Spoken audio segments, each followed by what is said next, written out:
Mais avant cela, notre séquence retour sur nos enquêtes. Et nous allons, comme vous le savez, à Mediapart, nous ne considérons pas comme certains les affaires comme des tirs aux pigeons ou comme une sorte de fait divers financier spectaculaire. Vous avez peut-être entendu ces dernières semaines que les affaires étaient venues polluer la campagne présidentielle, elles avaient empêché de se poser les vraies questions. Au contraire, ici, nous considérons que les affaires, ce sont des faits politiques au même titre que la dette, que le chômage, que le terrorisme, qu'au-delà des fautes éventuelles commises par les uns et par les autres, elles révèlent de profonds séismes de nos institutions, de la justice, de notre culture citoyenne sur la justice à deux vitesses, sur le sentiment d'impunité d'une classe politique, sur les privilèges des élus, sur l'atrophie des contre-pouvoirs.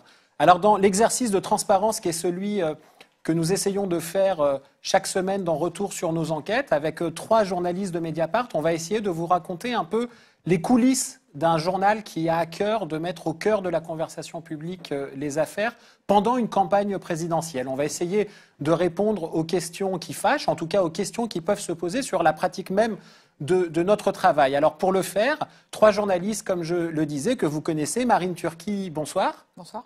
Mathilde Mathieu.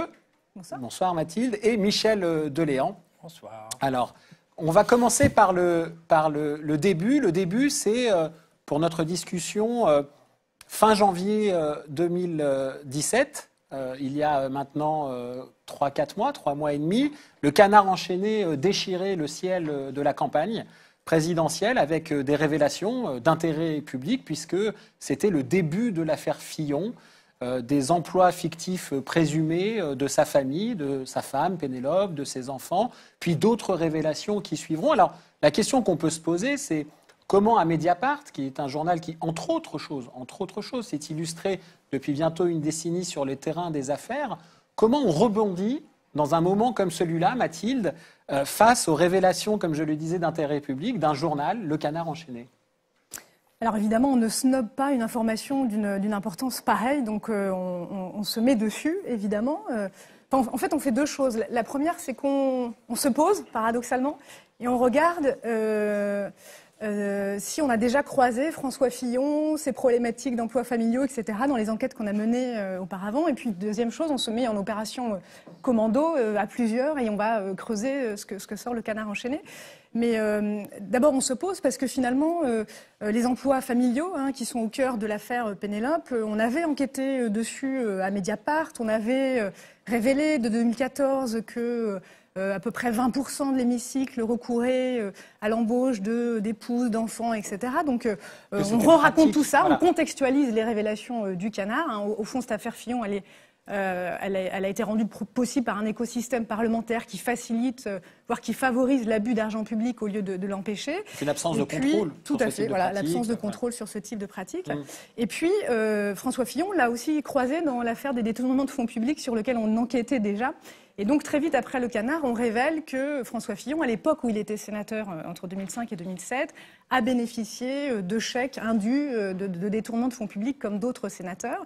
C'est une des premières révélations qu'on fait dans la suite du Canard. Mais évidemment, on se met à plusieurs et on passe des dizaines, des centaines de coups de fil pour tirer chacun des fils de cette affaire, puisque Le Canard parle dès le premier jour à la fois des soupçons d'emploi fictif de Pénélope, mais des conseils vendus par François Fillon à travers sa société personnelle. De son rapport au milliardaire Marc Ladré de la Charrière. Voilà, l'emploi de Pénélope à la revue des Deux Mondes, qui est soupçonné d'être fictif aussi. Donc voilà, on passe des coups de fil. Alors évidemment, quand on a les interlocuteurs, ils nous disent « Ah Le Canard nous a appelé il y a 3 semaines, il y a 4 semaines, on arrive bien tard. » Mais on s'y met. Mais alors, Michel Deléan, comment ça se passe? Est-ce qu'on se pose la question? Est-ce que toi, par exemple, tu te poses la question de... on est dans une campagne présidentielle, l'instrumentalisation, l'effet, l'impact de nos éventuelles révélations dans un moment politique comme celui-là. Comment ça se passe? Est-ce que toi, tu prends ton téléphone et t'appelles les gens du cabinet noir qui vont tout de suite alimenter ta vindicte journalistique? Ces questions-là, tous les journalistes se la posent quotidiennement. C'est vrai que les gens qui nous parlent, qui répondent à nos questions ou qui nous proposent des informations ont toujours soit une arrière-pensée, soit un intérêt, soit un but Donc ces questions-là, on se les pose heureusement, pas seulement pendant les périodes électorales. Là, de mon point de vue, ce qui est intéressant, c'est qu'il y a eu beaucoup moins de réticence à la fois de la part des confrères et aussi de la part même de l'institution judiciaire à creuser ce sujet-là que, par exemple, pendant l'affaire Cahuzac, où là, il y avait des interrogations, des prudences, tout le monde était vraiment sur les freins. Et si on remonte 20 ou 25 ans plus tôt, les révélations à l'époque sur les affaires Chirac, Tibéri ou les premières affaires de financement du PS ou du RPR n'entraînaient pas autant de curiosité à la fois des médias et de l'institution judiciaire. Et là, alors nous, évidemment, oui, pour répondre à ta question, on fait attention, on se demande d'où ça vient, qu'est-ce que ça veut dire, est-ce que c'est sérieux ou pas. Très vite, comme le disait Mathilde, on voit qu'il y a quand même beaucoup de choses qui collent.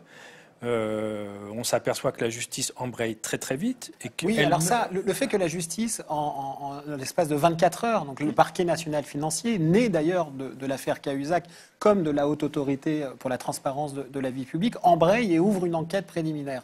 Est-ce que dans le fait médiatique, ici ou ailleurs, cette officialisation de l'intérêt par l'institution des informations révélées, une sorte de caractère un peu solennel, ça donne de l'entrain à chercher, à découvrir, à enquêter, à creuser? Forcément, parce que pour ce qu'on peut penser être la plupart des médias qui sont assez prudents sur ces questions-là, qui n'ont pas forcément de gros moyens d'enquête et qui ont une audience un petit peu, comment dire ça sans choquer, un petit peu français moyen. On ne peut pas partir flamberge au vent et aller s'attaquer à n'importe qui. Le fait que la justice enquête, évidemment, ça va désinhiber beaucoup de rédactions et ça va permettre à pas mal de journaux d'aller voir. Et ce qui est amusant, c'est que c'est ressenti par les supporters à l'époque de François Fillon, qui commencent un peu à se fanatiser, à se radicaliser, comme une preuve qu'il y a un cabinet noir qui serait composé, alors il faut imaginer ça, c'est compliqué, de journalistes, de magistrats, et puis peut-être de policiers, on ne sait pas trop qui. Mais dans le même temps, ce complot-là, il est démenti par un fait tout simple, c'est qu'au mois de mars, il y a le ministre de l'Intérieur qui saute pour une affaire qui est exactement la même que celle de François Fillon, c'est Bruno Le Roux. Bruno Le Roux, il est ministre de l'Intérieur et il saute très rapidement parce qu'on s'aperçoit qu'il a donné en fait des emplois d'assistant parlementaire à ses enfants. Et là, subitement, il n'y a plus de cabinet noir. C'est-à-dire que le parquet national financier devient finalement une institution qui est tout à fait honnête et transparente. Les journaux qui sortent l'information ont fait leur boulot. Les policiers ont fait leur boulot. Donc on est vraiment dans ce vieux réflexe de certains politiques qui est de dire, dès qu'il y a une affaire qui vient me concerner, qui vient en fait me mettre en difficulté, elle est forcément le fait de mes adversaires, d'un cabinet noir ou le fait de... Ouais. On peut même ajouter que ce serait bien le seul cabinet noir dont les agissements ont pour conséquence de ne pas empêcher la révélation des affaires qui ont perturbé le quinquennat, Cahuzac, Morel, Lamdaoui, Arif, Le Roux, comme tu disais, et qui, autre conséquence, fait que le président en exercice, François Hollande, ne se présente pas. Cela étant, là-dessus, sur le risque de l'instrumentalisation, comme on dit, alors je pose la question Michel ou Mathilde peut-être, comment à la fois il est ressenti et est-ce que, sans violer le secret des sources, est-ce qu'on peut dire qu'il y a parfois des surprises d'où peuvent provenir les informations sur telle ou telle famille politique? Je ne sais pas s'il y a une surprise, il y a surtout une règle en fait quand on enquête sur les affaires, c'est que les meilleures sources sont celles qui viennent de sa propre famille politique. Pourquoi ? Parce que c'est l'entourage le plus proche, les collaborateurs les plus proches, etc., qui ont les meilleures informations, les informations les plus solides, les documents, etc. C'est évidemment pas, en tout cas avant l'ouverture d'une enquête judiciaire, le gouvernement de gauche qui sait le plus sur le député de droite François Fillon. Donc en disant ça, je dévoile absolument pas la manière dont on a travaillé, mais non, mais il est évident pour que les gens comprennent. Bien sûr, il est évident que François Fillon a beau jeu de désigner ses adversaires de gauche et qu'il ferait mieux de regarder ce qui se passe à l'intérieur de sa propre famille politique et que, mais ça a déjà été beaucoup dit, certains, qu'il s'agisse de Nicolas Sarkozy ou d'autres, avaient intérêt à faire trébucher au moins François Fillon. Et toi aussi, dans la pratique, ce nuage du risque de l'instrumentalisation est très prégnant? Oui, c'est un risque qui existe, évidemment. Il nous est arrivé maintes fois d'écarter des informations ou des tuyaux qui étaient percés et avec lesquels on a essayé de nous instrumentaliser. Mais à partir du moment où l'information est vérifiée, sourcée de multiples sources, qu'on est certain de sa véracité, on n'a pas le droit, je crois, de retenir une information d'intérêt général, d'empêcher aux citoyens, en l'occurrence aux électeurs, de la connaître. Ils sont assez grands pour savoir si ils en tiennent compte ou s'ils la mettent de côté parce qu'eux estiment que ça n'a rien à faire dans cette campagne et qu'il ne faut pas en tenir compte. Voilà, on n'enterre pas au nom d'une campagne électorale une information d'intérêt public, évidemment, à condition qu'elle se vérifie. Alors, est-ce que tu peux, Mathilde, peut-être nous dire, pour que les gens comprennent, parce qu'on publie beaucoup de choses, mais en réalité, peut-être on passe plus de temps à ne pas publier. Si on prend l'exemple de l'affaire ou des affaires Fillon, sans trop en dire, mais qu'est-ce que nous n'avons pas publié ? Alors, on a reçu par mail de personnes anonymes comme de personnes tout à fait identifiées une tonne de, je ne vais pas dire des informations, des tuyaux, certains percés. Donc, c'est vrai qu'on a passé 90% de notre temps, en réalité, à écarter des fausses informations ou en tout cas à mener des enquêtes sur lesquelles on n'a pas abouti, fermer des portes ou alors on n'a pas abouti du tout. Mais on nous a raconté qu'il avait refait, François Fillon, la toiture de son manoir avec des subventions du conseil départemental. 2 jours plus tard, c'était des subventions du conseil régional, etc. Donc tout ça, on vérifie. On nous a beaucoup raconté qu'il avait dans son manoir employé un certain nombre de personnel au noir, donc un pigiste. Antoine Rouget s'est rendu dans la Sarthe, a frappé à toutes les portes, rencontré les anciens personnels, etc., pour essayer de vérifier. On peut donner beaucoup d'autres exemples sur l'appartement dans lequel habite François Fillon à Paris, qui est la propriété de certaines personnes qui pouvaient nous intéresser, qui peut-être louent à des prix qui ne sont pas ceux du marché, etc. Il a été question aussi d'un autre appartement que François Fillon a failli acheter quand il est arrivé député à Paris, donc dans lequel on s'est aussi rendu, on a rencontré les voisins, etc. Tout ça n'a débouché sur aucune information dans le journal. Mais il y a des fils qu'on continue à tirer et puis des portes qu'on a fermées, comme tu dis. Alors, sur le plan des affaires, je crois qu'on peut dire de manière incontestable que celle qui a frappé François Fillon lui a fait beaucoup de mal électoralement. Ça l'a considérablement affaibli. Marine, toi tu suis depuis des années, et notamment sur le terrain de la révélation sur la pratique notamment financière, éthique, le Front National. Le Front National et sa candidate, Marine Le Pen, sont aujourd'hui, on l'a déjà raconté, y compris dans un précédent retour sur nos enquêtes, cernés, peut-être comme aucun autre parti par son ampleur, par la quantité et parfois même la qualité des reproches qui lui sont faits par la justice anticorruption. Pourtant, il y a cette petite mélodie médiatique et même politique, électorale qui s'est installée, selon laquelle les affaires n'ont pas d'influence sur les électeurs du Front National. Qu'est-ce qu'on peut en dire de cela ? Ce qu'on peut déjà en dire, c'est qu'à force d'écrire effectivement que les affaires n'ont pas d'impact sur Marine Le Pen, au lieu de les chroniquer ou au lieu d'enquêter, c'est sûr qu'au bout d'un moment, on peut en conclure que peut-être elles n'ont pas d'impact sur elle. Moi déjà, je suis incapable de quantifier ça, d'avoir un indicateur clair qui permet de dire si oui ou non il y a un impact sur la campagne de Marine Le Pen par rapport à toutes ces affaires. Est-ce que ça joue pas sur son côté anti-système, même si on sait que... Ce qui est certain, c'est que ça joue en tout cas sur la manière dont elle se sent assez libre finalement de 1, ne pas se présenter chez les juges et de 2, ne pas répondre sur le fond des affaires. Elle est peut-être la seule à n'avoir rendu aucun compte sur le fond. Elle n'a même pas tenté une espèce de réponse ou quoi. En général, la réponse, c'est de dire qu'il y a une persécution du système ou une persécution bruxelloise, par exemple, dans l'affaire des assistants au Parlement européen. Et c'est vrai que souvent, le questionnement s'arrête assez tôt. Elle a une manière, en fait, de fermer la discussion. Elle n'a pas fait de conférence de presse. On parlait de conférence de presse de Marine Le Pen pour expliquer un petit peu l'affaire Jeanne, l'affaire de son patrimoine, enfin de sa déclaration de patrimoine. Elle ne se défend jamais sur les faits, en fait. Sur tout ça, voilà, elle n'est pas sur le terrain des faits, elle est sur la forme ou sur le calendrier. Alors c'est vrai que c'est quelque chose qui est assez, qui n'est pas lié qu'au Front National, de dire ah mais regardez, on est 6 mois avant les municipales, 3 mois avant telle élection. Ça c'est pas que le Front National, mais il faut dire quand même que le Front National est assez spécialiste de ça, avec l'argument du système en plus, alors qui peut se joindre à l'argument du cabinet noir qu'on a vu aussi. Et c'est vrai que je rejoins ce qui a été dit, c'est-à-dire que le Front National, lui, il ne peut pas concevoir qu'il y ait des sources internes au Front National. Et pourtant. Et bien sûr. D'ailleurs, quand certains sortent un peu du bois, je pense à Aymeric Choprade, on dit ah ben voilà, c'est les élections, il arrive. Mais Aymeric Choprade, par exemple, il n'est pas... Eurodéputé. Ouais, alors pardon, eurodéputé et puis ancien conseiller international de Marine Le Pen. C'était un des plus proches conseillers de Marine Le Pen pendant 2 ans. Il était au cœur de la machine, il sait beaucoup de choses. Aymeric Choprade, il n'est pas arrivé comme ça au mois de mars, d'un seul coup, un mois avant la campagne. C'est un gros travail qu'on a fait de plus d'1 an d'approche pour le convaincre de parler.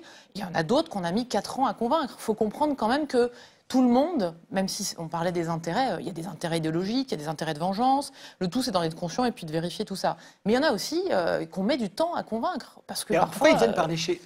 Pourquoi, ouais. par exemple, ils viennent, pour que les gens comprennent, pourquoi ils viennent parler chez nous?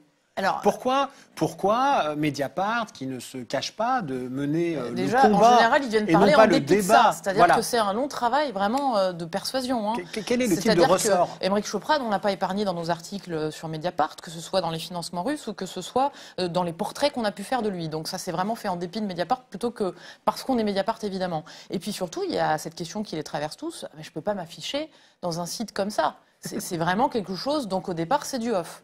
Et puis, petit à petit, il y a une confiance qui s'installe. Un site qui est interdit, je le rappelle, dans les meetings du Oui, Front bien National, avec lequel tu as eu maille à partir, Oui. y compris parfois physiquement avec certains de ses militants ou de ses affidés. C'est un travail de persuasion, mais à un moment donné, il y a plusieurs choses qui jouent. La première chose, c'est la peur pour eux, pour lui en l'occurrence, mais pour d'autres aussi, d'être finalement mêlés aux affaires qui s'affichent là. C'est-à-dire l'envie de montrer par des documents, par des éléments que, il n'est pas aussi lié qu'on le dit, ou que 2, surtout, Marine Le Pen était au courant, etc. Évidemment, on ne va pas être dupe. Aymeric Choprade, il est parti du parti Front National fin 2015. On sait que ça s'est mal passé, donc il y a toujours des éléments de l'intérêt, évidemment. Mais après, il y a aussi, à un moment donné, un long travail, voilà, de montrer qu'on fait un travail factuel, qu'on va donner la parole, mais recouper aussi ce qu'il dit, qu'on n'est pas une agence de communication et qu'on fait un travail long et sérieux. Donc, Alors, on parlait de l'affaire Fillon. Je parle sous votre contrôle, hein, mais le détournement de fonds publics présumé qui lui est reproché, c'est à peu près 1 million d'euros. On est dans quel étiage pour le Front National? Parce qu'ils sont visés par le même type d'infraction. À l'échelle, cette fois, européenne, notamment. Alors, il y a 5 affaires. Sur l'affaire des assistants, encore une fois, c'est compliqué parce que l'enquête, elle est en cours là-dessus et que c'est une enquête beaucoup plus complexe, par exemple, que dans le cas de la femme de François Fillon, parce que là, on parle de soixantaines d'assistants. C'est un système.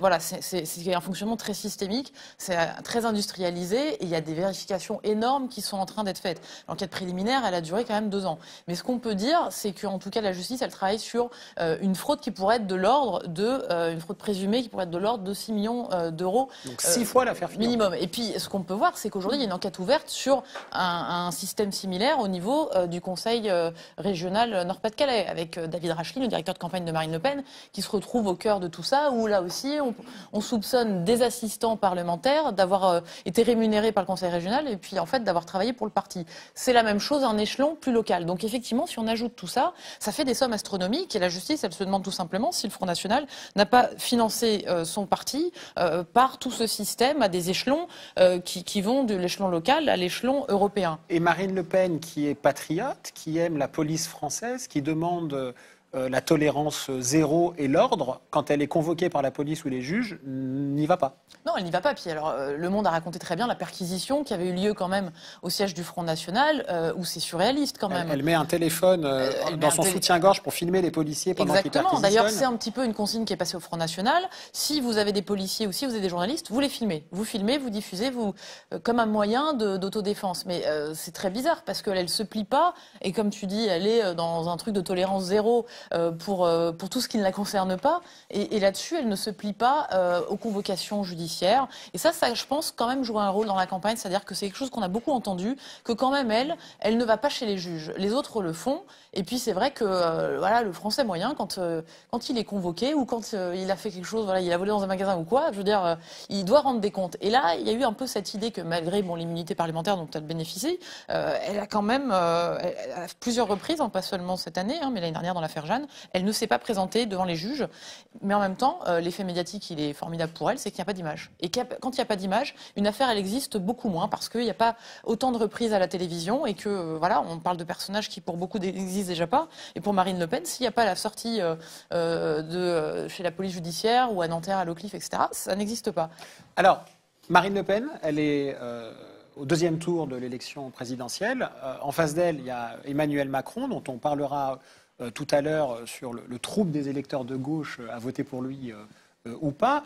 Et Mathilde, est-ce que Emmanuel Macron, ça a été un protagoniste, un personnage en tout cas, de tes enquêtes? Qu'est-ce qu'il y a dans les archives de Mediapart le concernant par rapport à son rapport à l'argent, à la transparence, à l'éthique? Alors, il faut reconnaître qu'au regard des questions que se posent les abonnés, les Français en général, sur les millions évaporés d'Emmanuel Macron, etc., on a publié peu d'articles, mais on a beaucoup travaillé. Voilà, c'est là aussi un paradoxe, mais alors on lit parfois sous la plume de nos abonnés, mais vous sortez rien sur Emmanuel Macron, comment ça se fait, vous le protégez, etc. Donc d'abord, première chose, on ne le protège pas et on n'a pas rien sorti du tout, puisque c'est Mediapart qui a révélé qu'il avait été rattrapé par le fisc au sujet de son ISF. Il ne déclarait pas, ne payait pas d'ISF alors qu'il aurait dû sur les années 2013-2014. C'est Mediapart qui a révélé cette situation. Alors pourquoi? Parce que tout simplement, dès 2014, quand il arrive au gouvernement, on examine sa situation patrimoniale, fiscale, et effectivement, à l'époque, on se dit, c'est très étrange que le ministre ne paye pas l'ISF alors qu'il a un appartement à Paris, sa femme une résidence au Touquet. Il a travaillé pour la banque d'affaires Rothschild. Rothschild, exactement. Donc, on tombe sur cette affaire d'ISF. Et ensuite, c'est vrai qu'il y a pas mal de questions qui émergent quand on regarde la déclaration d'Emmanuel Macron. En gros, il y a deux questions. La première dont s'est chargée Martine Orange, qui connaît très bien la banque Rothschild puisqu'elle a fait un livre sur le sujet. La première question, c'est Emmanuel Macron a-t-il vraiment tout déclaré des revenus qu'il avait empochés quand il était chez Rothschild? Loup, y compris très compliqué, financier. Est-ce qu'il y a seulement, entre guillemets, les 3 millions qu'il a déclarés, ou est-ce qu'il y a d'autres revenus, sous d'autres formes, que la banque Rothschild lui aurait versés ou réservés? Donc on cherche. Cette enquête-là, elle est en cours. Martine Orange est dessus. Si on n'a rien publié, c'est qu'à ce stade, il n'y a pas d'éléments suffisamment intéressants ou vérifiés pour le faire. Voilà. Parce qu'on ne répond que de ce qu'on écrit. Exactement. La deuxième question qui se pose, c'est si Emmanuel Macron a bien déclaré tous les revenus qu'il avait gagnés chez Rothschild, comment est-ce possible qu'il ait un si petit patrimoine, puisque aujourd'hui il est d'à peu près, le patrimoine net, une fois les dettes laissées de côté, d'à peu près 50 000 euros, et en 2014, quand il entre au gouvernement, fin 2014, il est d'à peu près 200 000 euros. Ça fait très peu quand on a gagné 3 millions chez Rothschild. Et donc là, ce qu'on a essayé de faire, c'est de comprendre, de calculer sur la base des seuls documents qui sont publics, c'est-à-dire sa déclaration d'intérêt, sa déclaration de patrimoine, quel était son train de vie pendant ces années Rothschild. Et ça, c'est un exercice qui est très difficile. Ouais. Pourquoi? Parce que d'abord, on n'a pas le montant de ses impôts, quel qu'il soit. Voilà. Il y en a de différentes sortes qu'il a payées. Et puis parce que ces déclarations de patrimoine ne sont pas complètement bien faites. Donc, il y déclare les dépenses qu'il a effectuées dans la résidence du Touquet de Madame, mais il ne déclare pas l'évaluation de cette maison, puisqu'elle appartient à Madame et pas à lui-même. Donc, il n'est pas obligé de déclarer cette maison. Donc, tout ça est bien compliqué. Donc, En Marche, on te dit, en fait, il avait un gros train de vie. Ils n'ont jamais répondu, sur leur train de vie. Puis ensuite, ils ont dit, mais il n'a pas pu dépenser un SMIC par jour, comme le dit le Front National. Bon, nous, on a choisi des experts à nous, entre guillemets, experts comptables, notaires, à qui on a demandé d'expertiser ces déclarations de patrimoine. Et grosso modo, les uns et les autres arrivent à un chiffrage qui est à peu près similaire. De fait, il semble qu'Emmanuel Macron ait dépensé 1 200 euros à peu près par jour au moment où il travaillait chez Rothschild. Alors comment on fait pour vérifier ça, nous? Alors, on va lui demander ses relevés de carte bleue. Donc voilà, le problème, c'est qu'est-ce qu'on fait avec ça? Parce que les gens disent, mais pourquoi vous n'écrivez pas? C'est absolument impossible, il faut dénoncer, c'est scandaleux. Il n'a pas pu dépenser 1 200 euros par jour. Moi, je ne sais pas. Voilà, ouais. Je ne sais pas s'il n'a pas pu dépenser 1 200 euros par jour. C'est pas complètement impossible dans ces milieux-là. Voilà, il a pu faire beaucoup de cadeaux, avoir un énorme train de vie, faire beaucoup de week-ends. Donc, la seule solution, en réalité, c'était qu'Emmanuel Macron nous montre ses relevés bancaires. Alors c'est compliqué parce que évidemment ces relevés bancaires, c'est une cartographie de sa vie privée. Il y a tout dedans, c'est toutes ses dépenses personnelles. Donc eux, à En Marche, nous ont toujours répondu non, hors de question, et certainement pas tant que vous n'aurez pas fait la même demande à François Fillon, etc. Marine Le Pen, etc. L'égalité de traitement, oui. Évidemment. Nous, ce qu'on a quand même tenté à Mediapart, face à cette difficulté-là, voilà, est-ce que c'est possible de dépenser 1 200 euros par jour?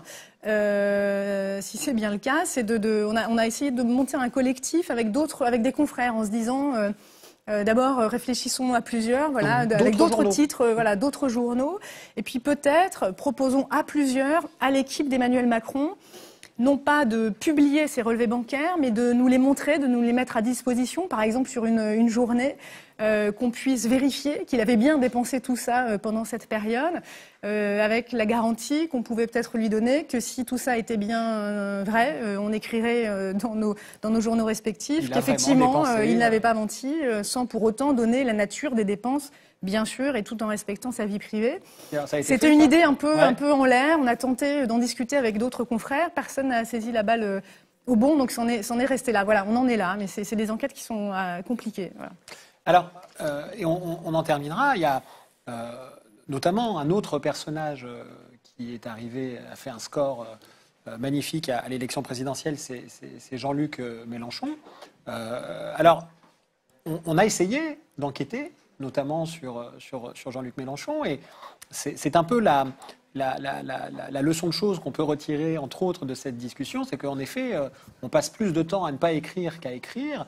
Par exemple, sur Jean-Luc Mélenchon, il y avait des informations qui sont arrivées à Mediapart, mais comme elles sont arrivées dans plein d'autres rédactions, sur l'utilisation qu'il aurait eue pendant la campagne présidentielle d'un jet privé, lui qui est pour l'écologie, les transports accessibles, et pas dans des pratiques qui sont plutôt celles de l'oligarchie qu'il dénonce parfois, et encore que l'utilisation d'un jet privé est très courant pour un candidat dans une campagne présidentielle. Nous avons eu un document, nous l'avons vérifié, cette histoire est même sortie dans un autre site, le site Atlantico, qui n'avait trouvé rien de mieux que de se baser, je crois, sur le Gorafi pour notamment appuyer ces informations.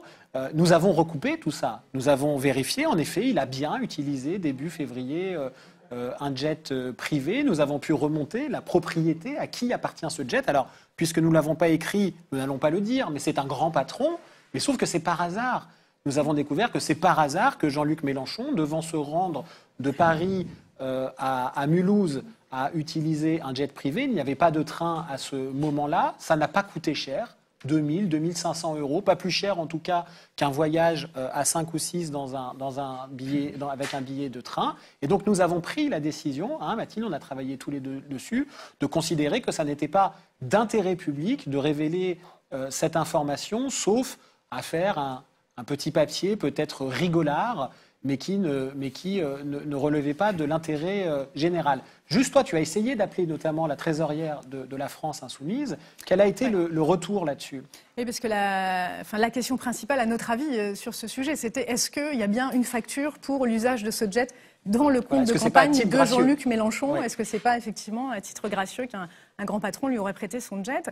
Toi, tu as, je crois, pu vérifier qu'il y avait bien eu facturation. Oui, parce qu'en fait, le grand patron met en location son jet auprès d'une compagnie. Ça coûte très cher d'avoir un jet, et donc il le met en exploitation auprès d'une compagnie aérienne. Et donc lui ne sait pas qui sont les clients qui utilisent le jet, et les clients ne savent pas à qui appartient l'avion. Voilà, donc, tout en disant à des proches de Jean-Luc Mélenchon qu'on avait vérifié tout ça, on leur a demandé de faire un effort de transparence supplémentaire qui aurait été de nous confirmer qu'il y avait bien une facture correspondant à ce vol dans le compte de campagne. Si oui, de combien? Est-ce que c'était possible de nous la montrer, etc. On a passé plusieurs coups de fil pour savoir si les passagers qui accompagnaient Jean-Luc Mélenchon, qui étaient mentionnés sur le document, étaient bien avec lui ce jour-là, etc. Pour tout dire, personne ne nous a répondu. La trésorière de la campagne n'a pas souhaité répondre à nos sollicitations, nous montrer de facture, ou ne serait-ce que confirmer l'existence d'une facture. Donc on en est resté là. Voilà. Merci beaucoup. Alors avant de